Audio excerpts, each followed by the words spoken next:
why do some people succeed and why do some people not succeed? I spent 25 years running, climbing up the ladder of a global company with 50 locations and 2,000 people to become a CEO. Depending upon how it's positioned, the sugar pill can have a similar physiological effect on their body as the medicine, and so that really puts into question, at what point does do the chemicals have the impact more so than the state of mind of belief? When I'm not hosting Unlocked, I'm speaking at events all over the world. I'm helping leaders and I'm helping teams communicate better. I'm helping them build trust faster and actually enjoy working together. I've spoken for companies like the Home Depot. I've spoken at national architectural firms. I've spoken for pharmaceutical company offsites. I've spoken at associations, you name it. With 99% of attendees of all those events, over 1,800 people have reviewed me at this point, 99% of them saying they got some value. That's pretty awesome. Even the caterers have thanked me. And if they are thanking me and they've heard a lot of talks and they're busy doing their jobs, that's saying something. If you're an event planner looking for a speaker who's really easy to work with, trust me, I want to be the last thing you're worried about on event day. I'm going to take care of you, and who actually delivers value for your audience that they are going to use on Monday morning when they return to the office. Then let's talk. What does quantum physics have to do with high performance? What? Yeah, you're going to hear about it a little bit on the show today. Geoffrey Reid is going to be on, and he talks a lot, which is why I want him on the show, about another way to create high-performing teams, and that is through our belief, our mindset around certain things. And a lot of you hear mindset stuff.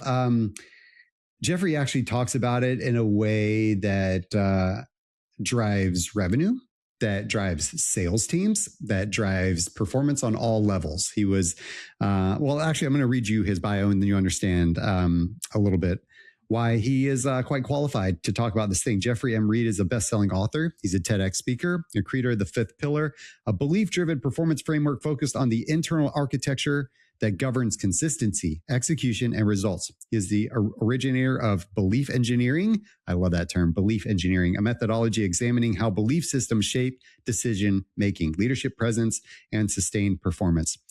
Geoffrey is a chief strategy officer at Offset Foundation, advancing data-driven climate accountability. With 25 plus years of global leadership experience, including serving as global CEO of an international firm, he advises leaders worldwide at the intersection of belief, strategy, and impact. We're going to talk about all three of those things and really, y'all, what belief has to do with any of it. And I challenge him on a few things and he gives some really good answers. So here we go.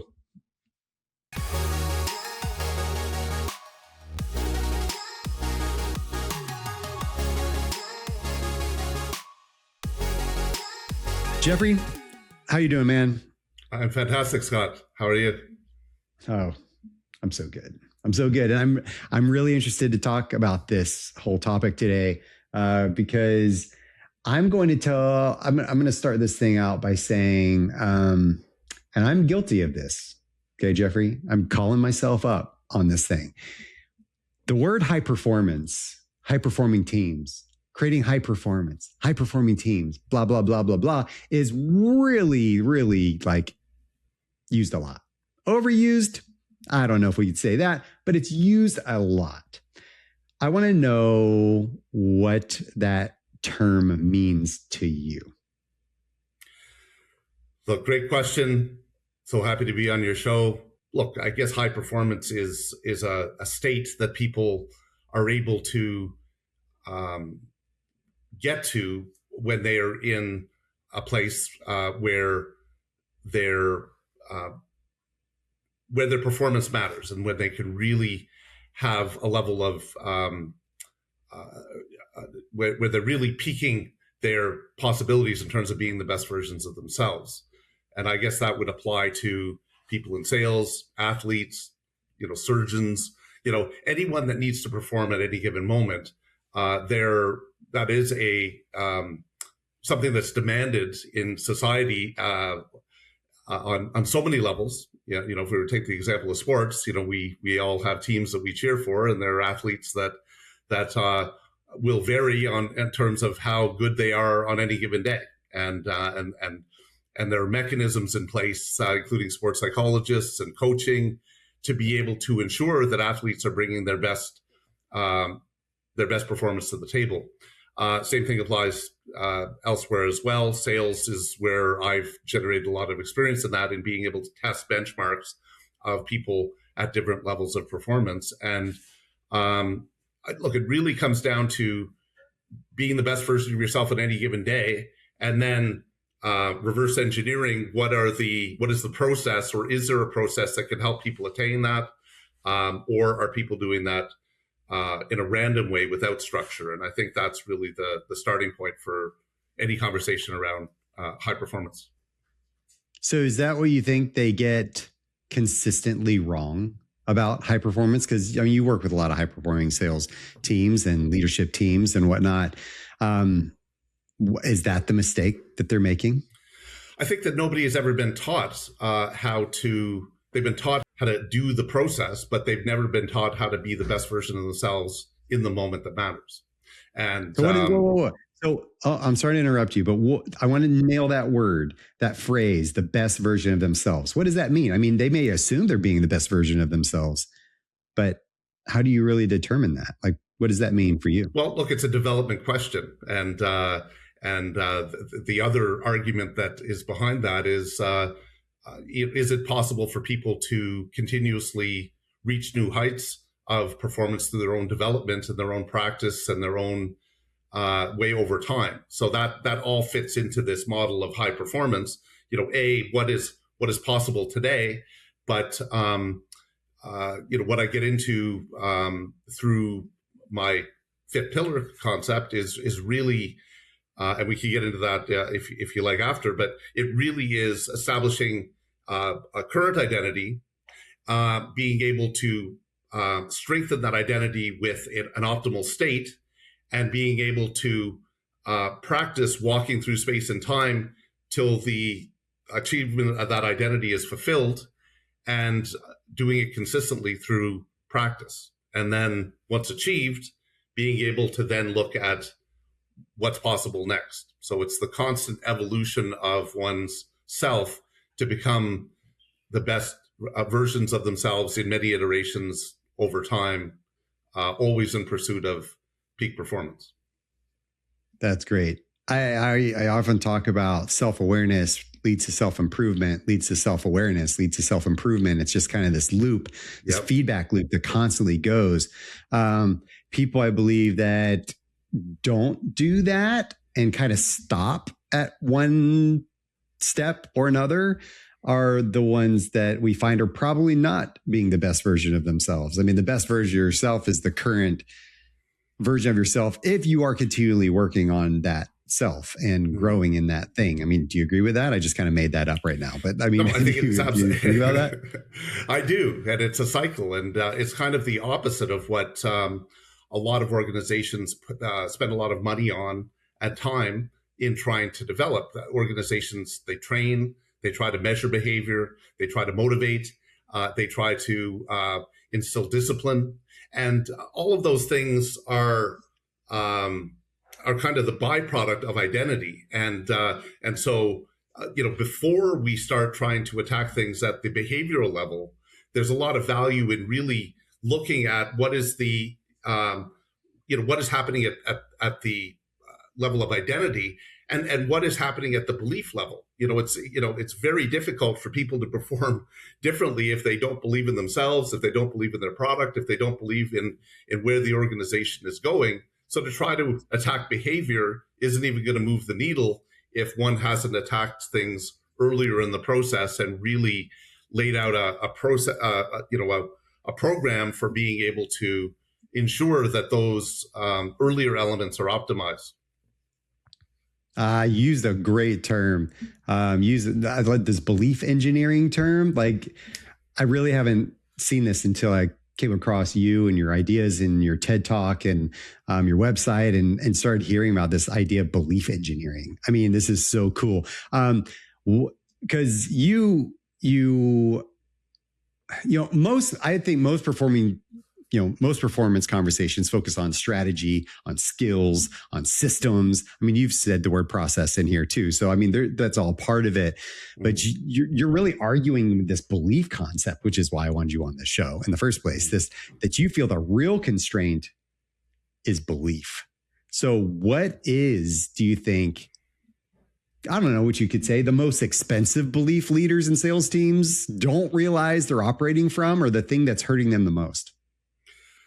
Well, look, it kind of goes back to that adage, whether you think you're right or think you're wrong, you're right both ways, and that's, really is the fundamental argument around the whole belief concept is where does belief fall into the equation of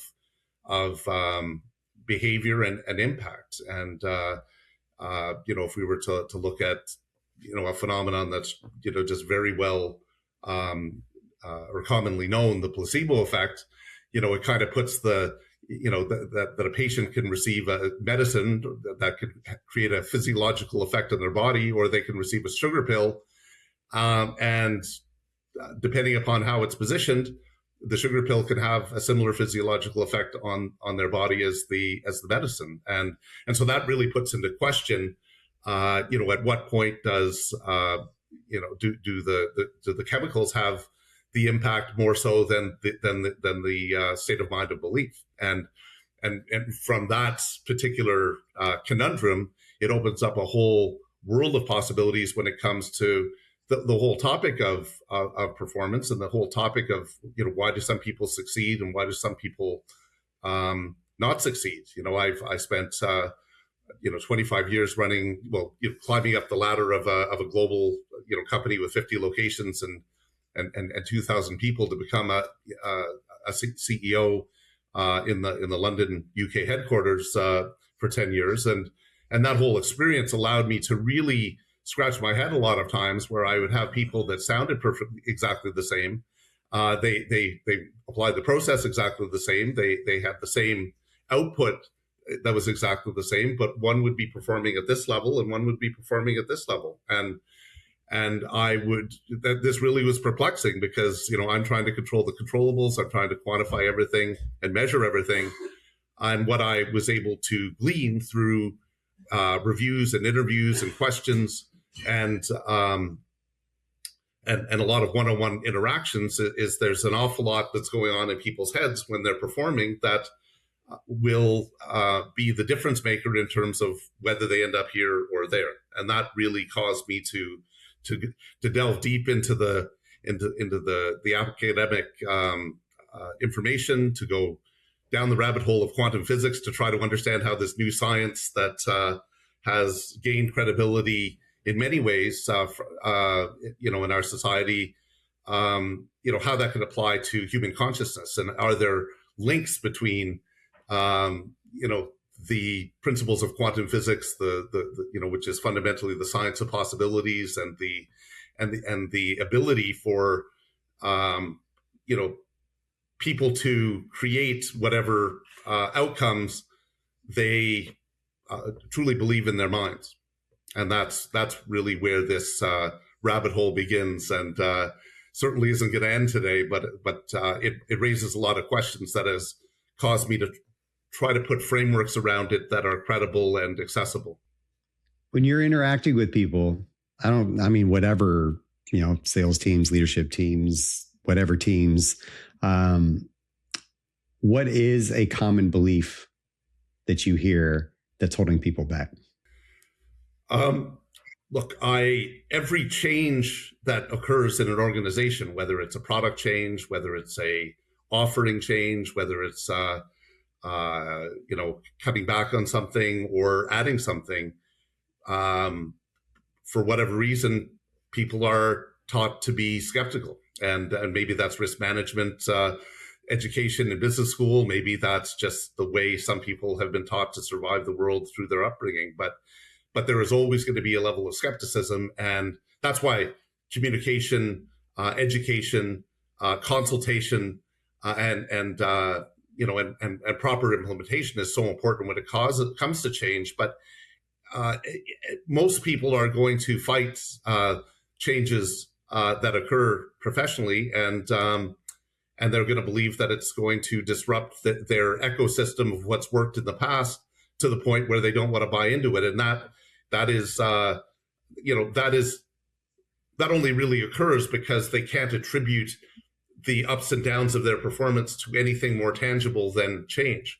If they could attribute it to mindset and what's actually occupying their mind and their belief in their success, and the extent to which they can assume that they are going to be as successful today as they were yesterday and do it consistently, that would in all likelihood mitigate that tendency. But I don't think that that's necessarily where people start. But that's why culture, organizational culture, that's why building identities individually and collectively is so important, because that allows for these things to be controlled in a much more way and embraced in a way that people really have confidence in.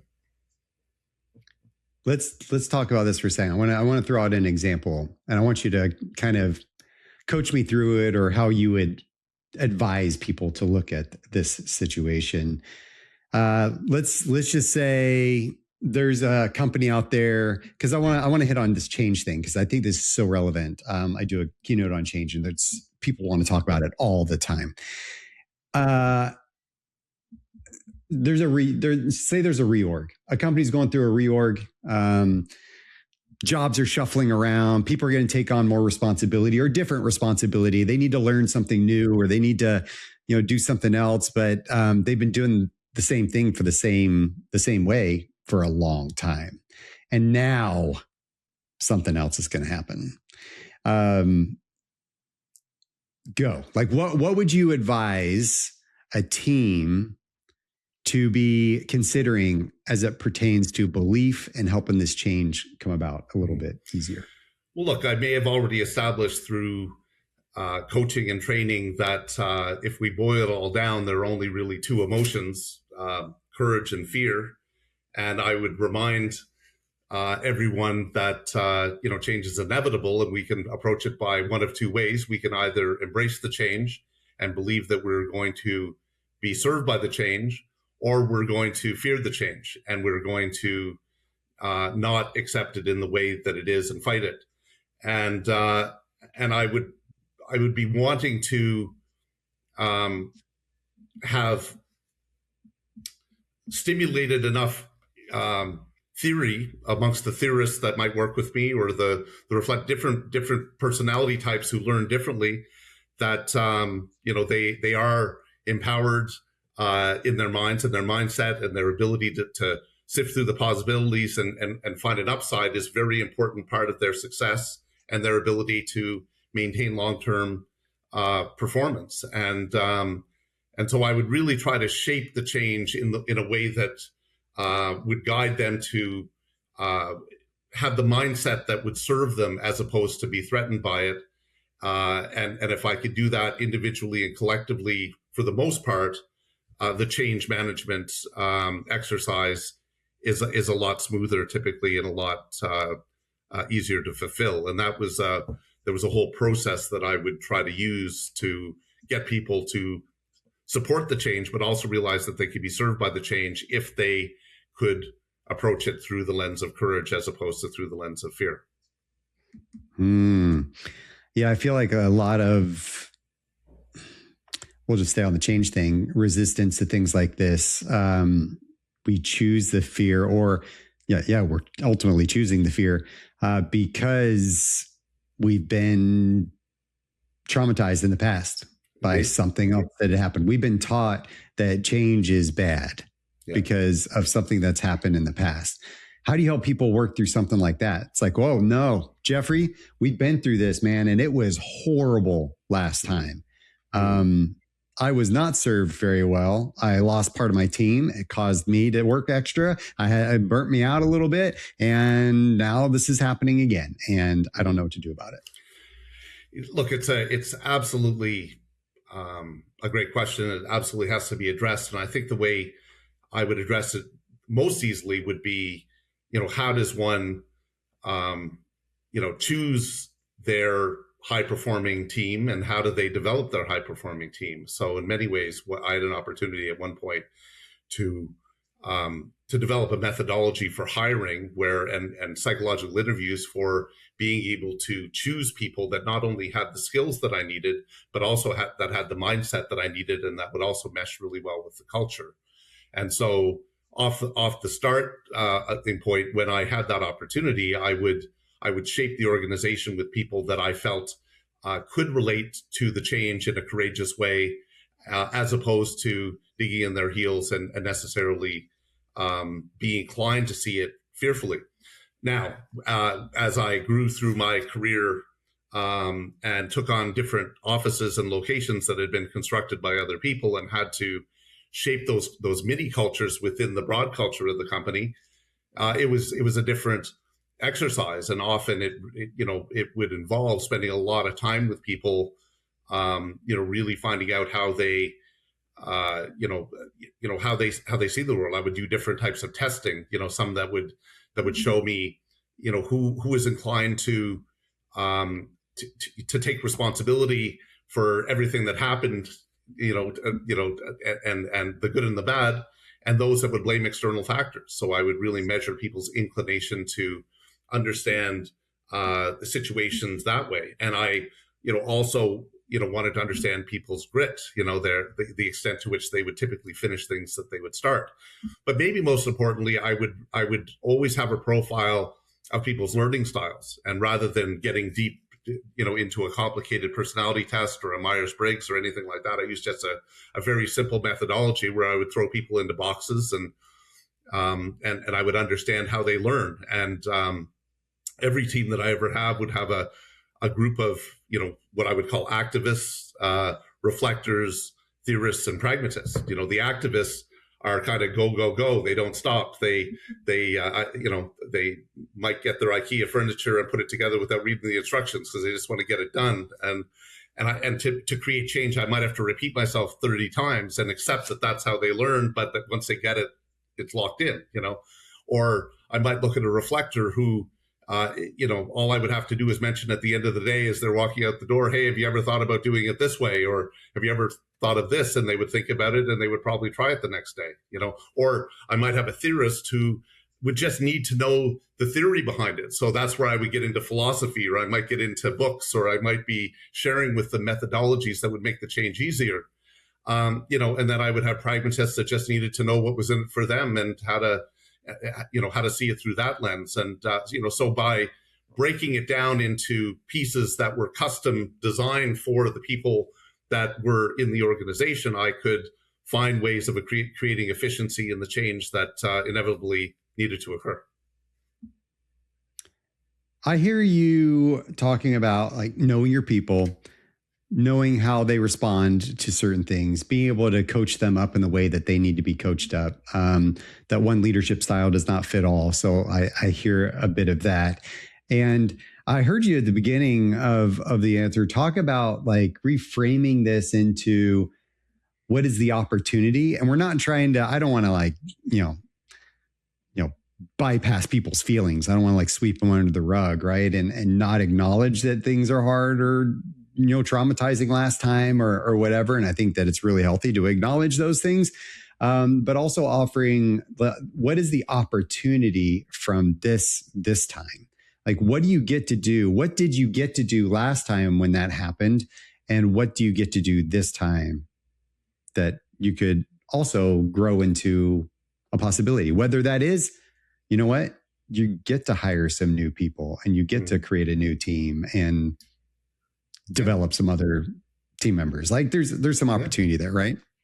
Yeah. Look, I would often say, sift through one of the golden rules, sift through the possibilities until you can find an upside, and focus on that, and look, I know it becomes difficult when, for example, I was talking to a friend of mine who had worked for me a number of years ago, who's in a high tech position, and he was kind of talking to me about management had brought in a commission change that he was very concerned was going to affect his income from year to year, and he was skeptical and suspicious of it because he thought that it was a way of, the company adjusting to the fact that maybe they had overpaid everyone last year and they needed to cut that back. And now all of a sudden it becomes a little bit of a dualist adversarial situation where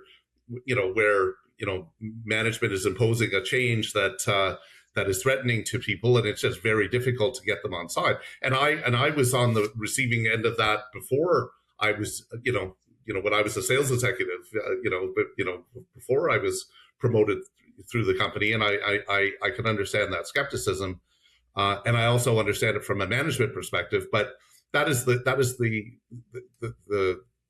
important part of management, being able to package things in a way that also brings as much opportunity as it does threat, and being able to ensure that there is an upside to any change that could be perceived as management, being the enemy.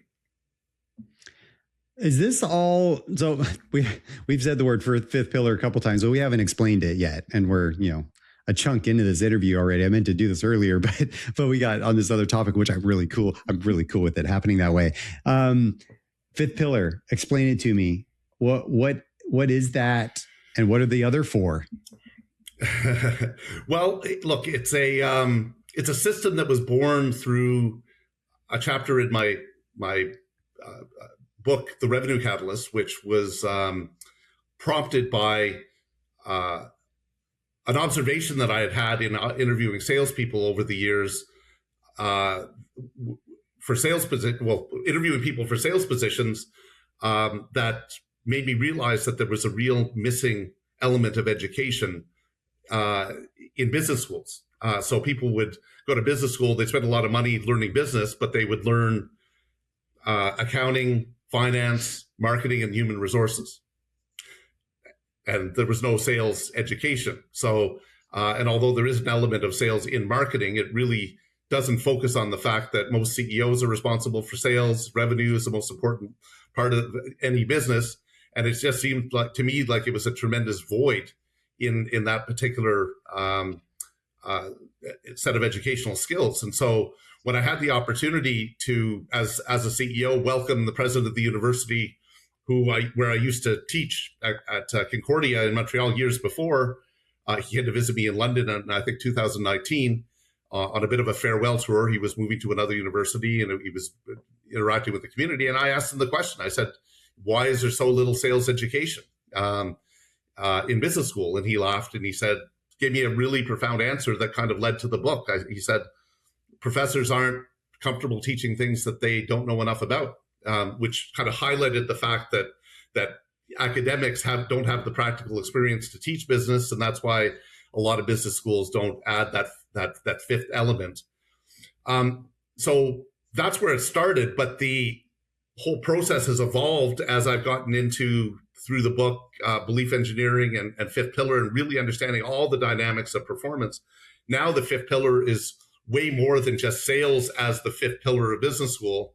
It really is a performance framework that impacts sales and also impacts leadership. So what it really does is it peels back all the elements that are central to performance. And as I mentioned before, it really starts with identity and people understanding their current identity, people setting aspirations and visualizing their future identity, and then creating a state that allows that to be solidified, and all the elements that go into the byproducts applied to both sales and leadership. And at the end, everyone can come out with, like, it really is a framework where salespeople can snap their fingers and find a place where they're going to be at that high level on any given day, even on the bad days, and where leaders can create a community of like-minded thinkers who are going to appreciate that and operate that way.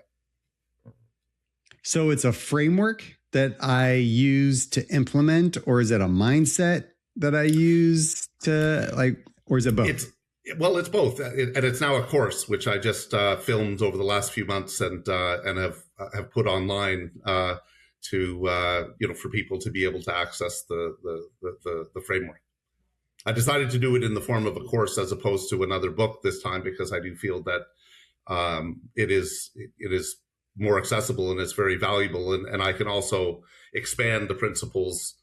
I have versions of it that could be a university course to fill that void of the missing fifth pillar, or what I have online is a light course that allows people in 5 or 7 hours to understand the whole thing by watching 8 modules and 44 lessons online. Okay. Very cool. I love that. I love that it's accessible to a lot of different people. They don't just have to bring you in to learn it. They can learn it on their own.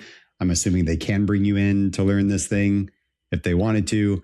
So when we talk about the fifth pillar, there's a lot of people out there that are fluent in strategy and execution and marketing and whatnot. But something's missing without that fifth pillar. And what do you fundamentally think is missing without the fifth pillar?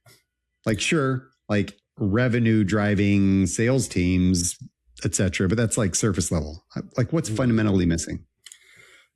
What's missing is the consistency, because there's only so far that strategy can get us. There's only so far that motivation can get us and discipline can get us. We need something stronger than that is going to allow people to show up as the best version. People aren't following up and doing what they say because they're motivated. They're following up and doing what they say because that's who they are.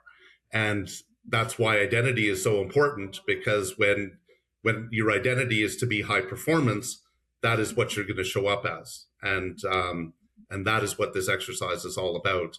I feel that so much money and resources and time are spent trying to affect things that barely move the needle in modern sales organizations, and it's repeated, and there's only so far that processes can take us in the absence of the ability to help people teach people how to be consistent in their performance. There's a missed opportunity. Wow. This is opening a can of worms, Geoffrey, because I'm honing in on really hard right now on this motivation thing. Why people aren't motivated, what keeps people motivated, why do people put off things, why do they procrastinate, why do they delay in any way whatsoever, and how do you get over that? And so I've studied a few things: temporal motivation theory, self-determination theory, to really dive into like what are those things that help motivate somebody. But you're saying, let me ask you, are you saying they don't need motivation because their identity is wrapped inside of what motivation is? Like they just are a person who is motivated, as opposed to I need to be motivated.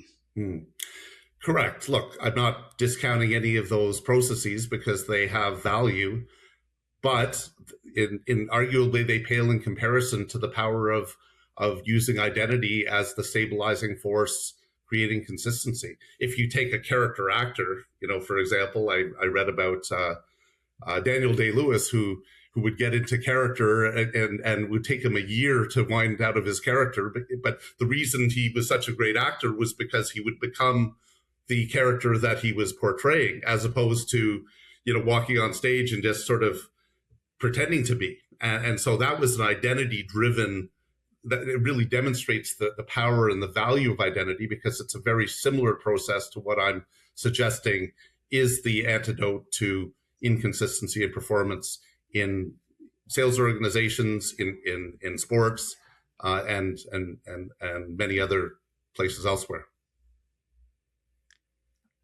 Very, very good answer. I really like that. The identity thing is really, really important to me, and that we are, because basically I call it our brand, like what we're wrapped up in. How do we show up in the world? What do people know us as, and how do they look at us? And what are we communicating, and how we show up? Like Geoffrey is the kind of guy who blank, right? And how do people finish that sentence? And that becomes your identity in the minds of people around you. What's your identity for yourself? I am the kind of person who blank. And I think that's really cool. I like how you're talking about this. Let's shift a little bit, because you have something I want to hit on before we start wrapping this thing up. Sure. Belief versus discipline. A lot of leaders just say, hey, we just need more discipline.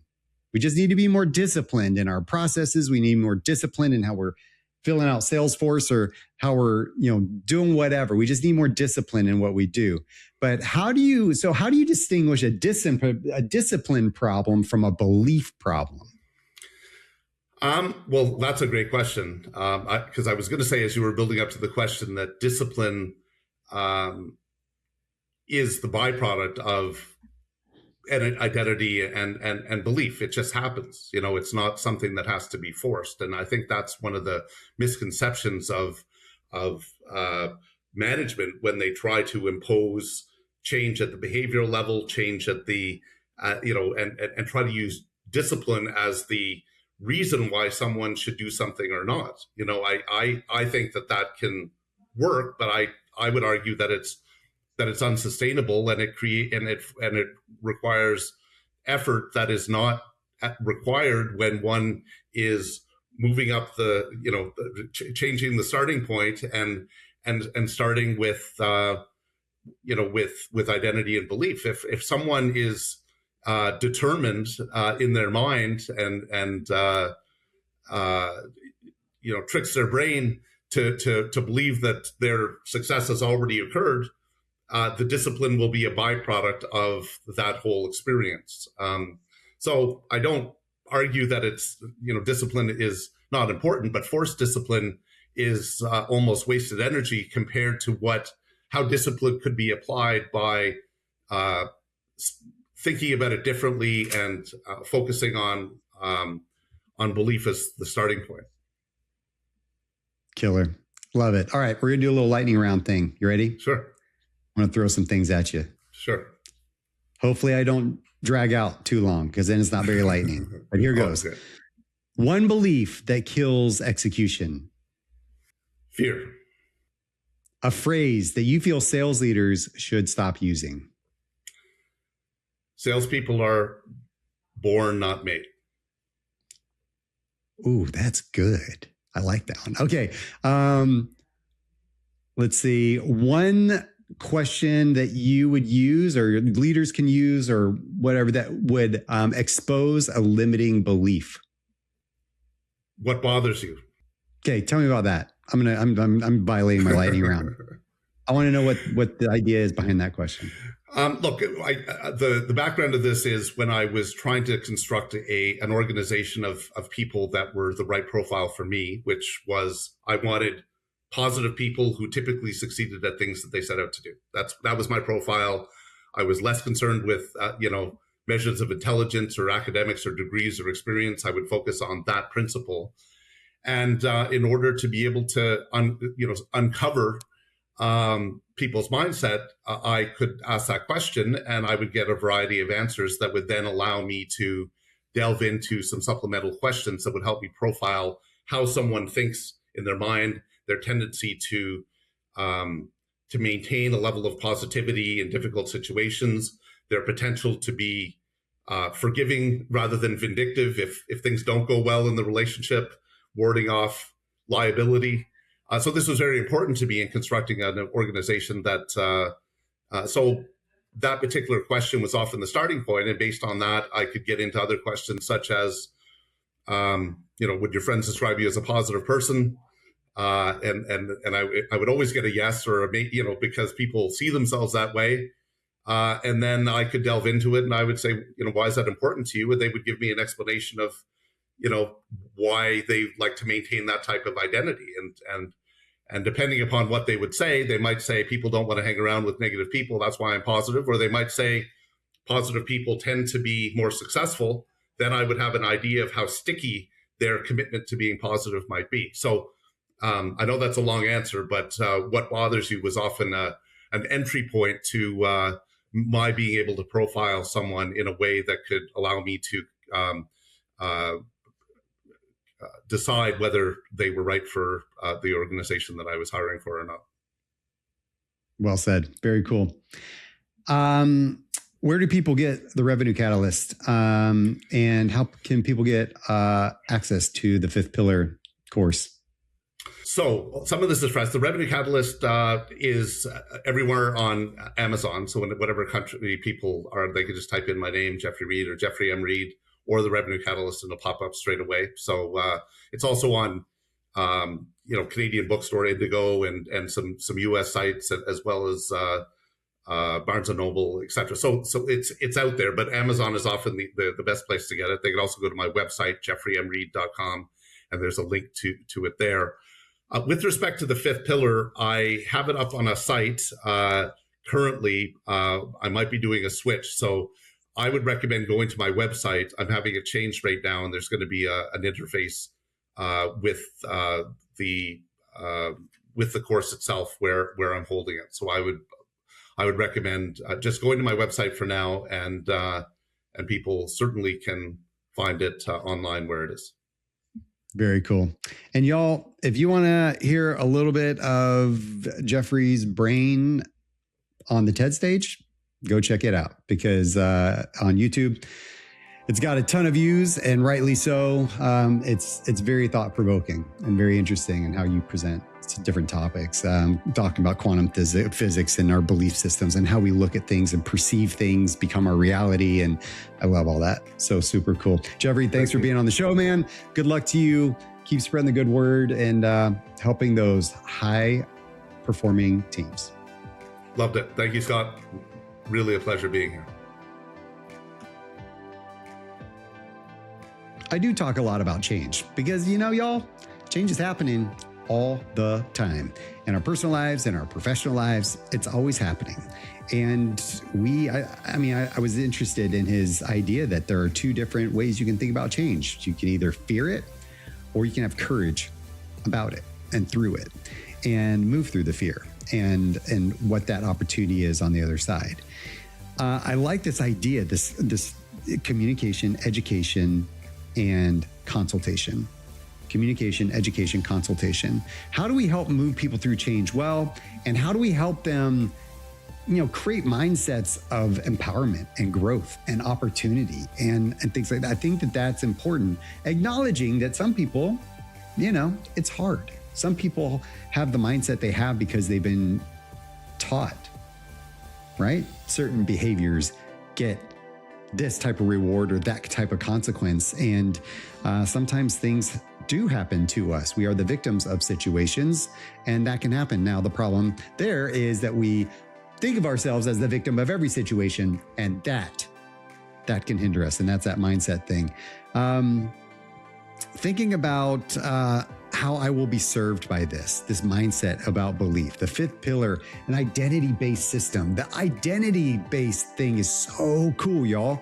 And it truly is. And it goes back to the identity for work that I've done in the branding space, and how you as a leader are branded, how you as an employee, as a team member, as a father, as a sister, as a whatever, how you are branded and the brand you are creating for yourself. You do have some control over that. So take control. It's really empowerment that we're looking for ourselves and for others. If you want to find out more information about me or check out the show notes where there's going to be more information and links to the things referenced in this episode, visit skotwaldron.com. And lastly, I'm asking for a little bit of love, just a little bit. So please take a moment, follow, rate the show. The algorithms like that, and it helps me get the word out. I really appreciate it. Thank you. And until next time, stay unlocked.